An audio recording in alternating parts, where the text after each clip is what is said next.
Hi, in this writing task, you have seen an advertisement in a newspaper about a Finnish language course at the Adult Education Center. You have to write a message and ask for more information about the course. So here is a sample answer. Hei, olen Raija Tikkanen. Olen nähnyt lehdessä ilmoituksen Tuobarin opistolla järjestävästä suomen kielen kurssista. Haluaisin osallistua tähän suomen kielen kurssille. Olen hyvin kiinnostunut oppimaan suomen kieltä. Minä osallistuin suomen kielen kurssille Itä-Suomen yliopistossa vuosi sitten. Sain suomen kielestä tietoa sieltä. Valitettavasti en osaa puhua suomea kunnolla ja sujuvasti.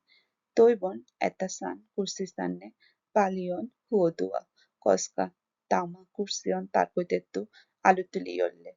Sen lisäksi haluaisin tietää kurssimaksusta ja milloin se alkaa. Voisinko ilmoittautua tälle kurssille internetin kautta?